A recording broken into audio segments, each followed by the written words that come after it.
And that is when there is exaggerated, not intentionally exaggerated, but just exaggerated hostility or anger or overreaction to an action.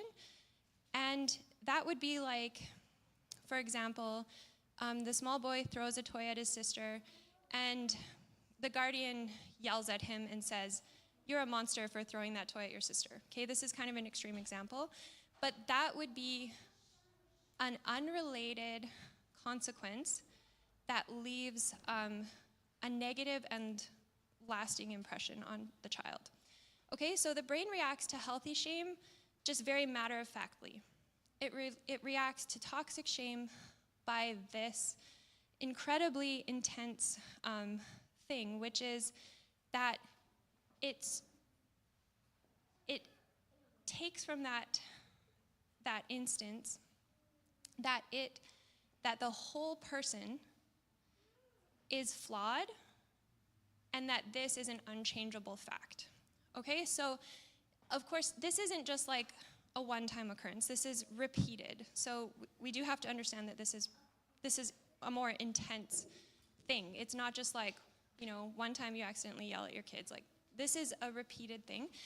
And so basically, the brain gets wired to think that it's broken, damaged, flawed, and this is just how it's going to be forever. Like, it's a very deep and unchangeable thing that the brain is interpreting. Okay? Now, the point of this sermon is not a commentary on parenting, and it's not like to place blame on anybody or anything like that. But when I read this, it did remind me of something, and it reminded me of sin. Okay, so logistically, in regards to sin, we are in a bit of a quandary because we actually are broken, in that, like, our relationship with God is broken, and unfortunately, until God's return, we physically are not able to escape sin. It's a fact of life. So we are in a quandary because we are sinful. But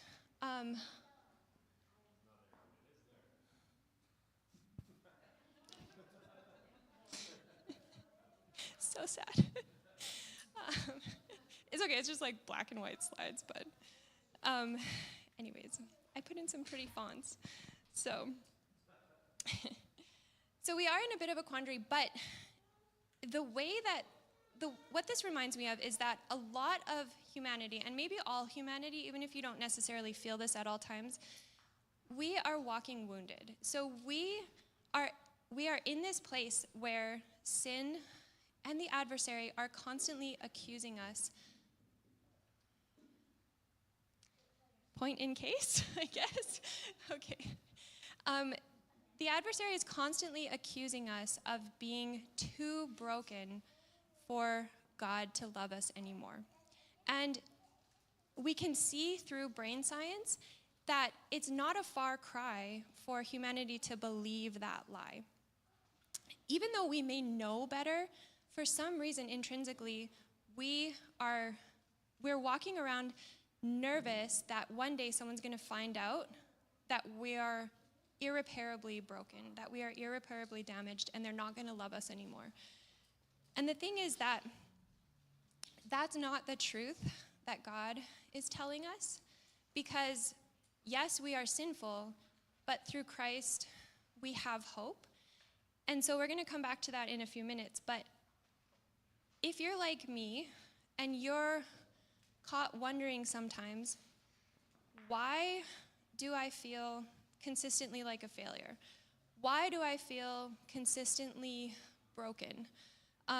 Why do I feel exhausted? Why do I feel burnt out? Why, is there anything more? I kind of had this idea that God created us to flourish, but for some reason, living life seems to kind of